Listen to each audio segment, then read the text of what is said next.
What's going on, guys? In this video I wanted to show you how I get feedback from my targets. The other day I did a few short shooting videos. One of them was connecting the dots and the other one was doing double taps. So before I get started, I'll go ahead and show you that this gun is clear. This is a Glock 23 Gen 4 with a RMR. I had cut for the RMR.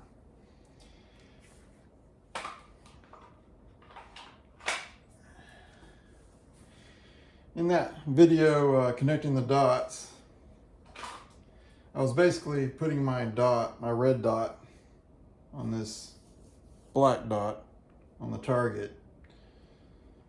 And as soon as my red dot hit the black dot, I was pulling the trigger. And you'll notice that every single time at 3, 5, 7, and 10 yards, I was drawing from concealment, and as soon as my red dot hit the black dot, I was pulling trigger.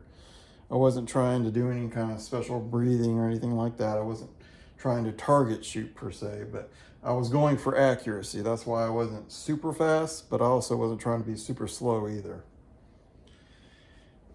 And you'll notice that at 3, 5, and 7 yards, and I had to draw this with a marker, by the way, because I've already covered them up with stickies. But anyhow, at 3, 5, and 7 yards, my shots were basically where they needed to be.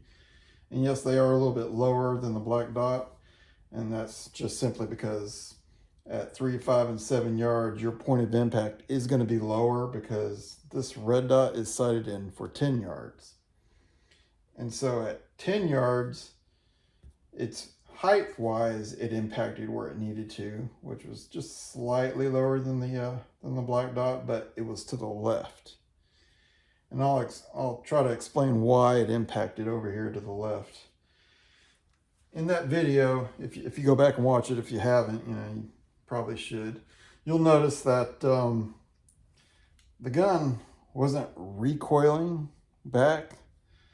So it wasn't necessarily the trigger pull that caused that bullet to impact over to the left. It was more than likely the grip.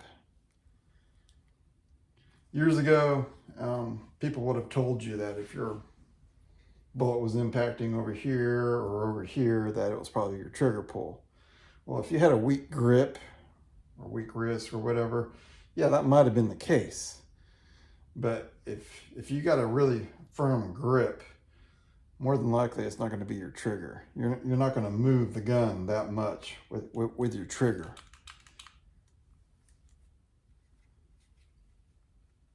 But the reason why I probably moved the gun toward, or why the bullet impacted to the left, is because even though I had a firm grip, I probably gripped the gun just a hair more right when I pulled the trigger.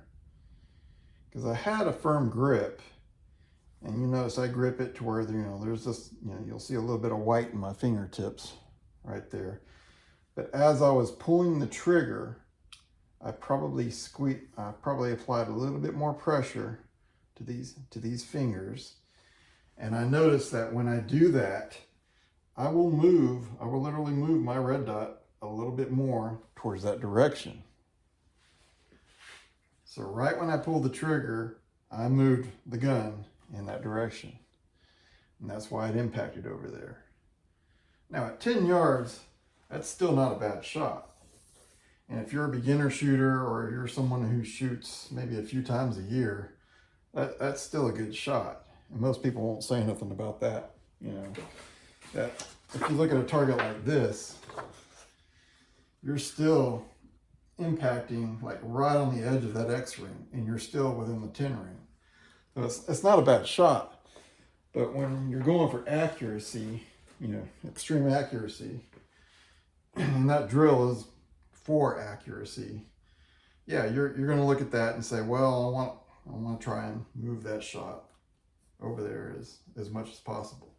And plus, I'm using a red dot, so I'm basically cheating. So in my mind, I should be able to get that impact is close to where I got the 3, 5, and 7 yard shots.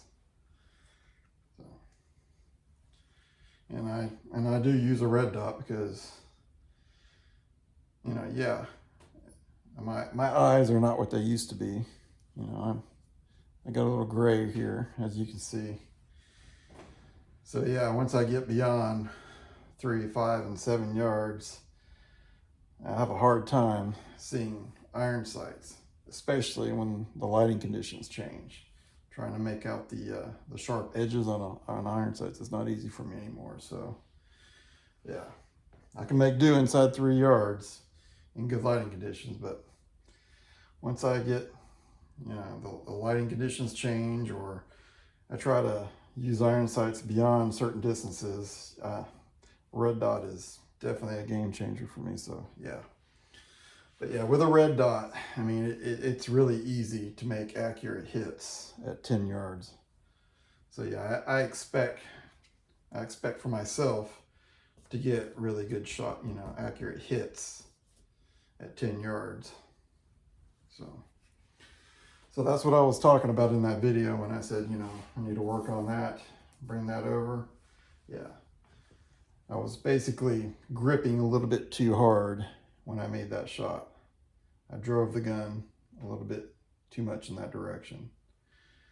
Now, my video where I was talking about, you know, where I did the double taps, what I was doing was I wasn't keeping a firm enough grip, and I was allowing my red dot to bounce a little bit too much.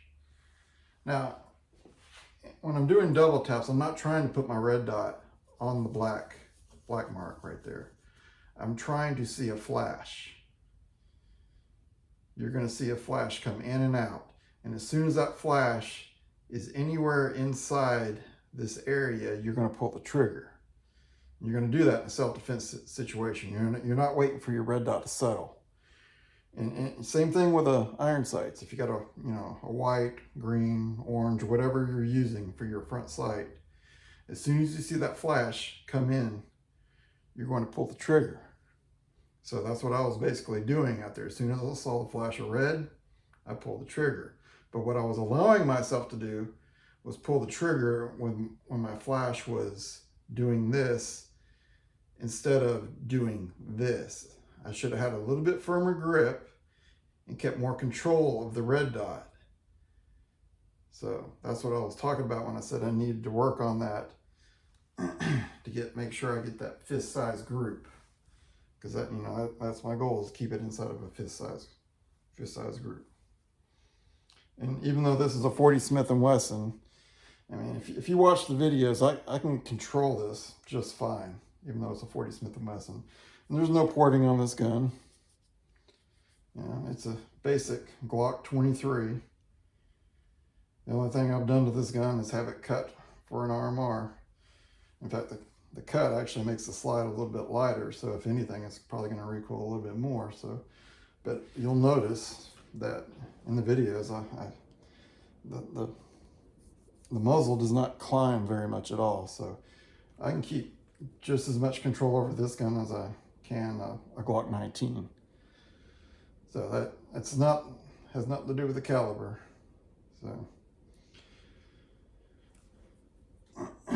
So yeah, that's how I look at my target and critique it and see what I'm doing wrong. So hope that explains what I was doing out there and better, articulates, how I need to work on things. But yeah, mostly it's going to be your grip. If your muzzle's not climbing very much at all and you've got a firm grip, it's not going to be your trigger. I know a lot of people say, oh, it's your trigger pull. No, it's your trigger pull if you got a weak grip. But if you got a firm grip, more than likely you're either driving the gun down or you're pressing a little bit too much with your firing hand probably. Or it could be your sport hand if you're driving it to the left. So. hope that explains things. If you got any questions, I'll try and answer them in the comments. But like and subscribe if this helped. Thanks.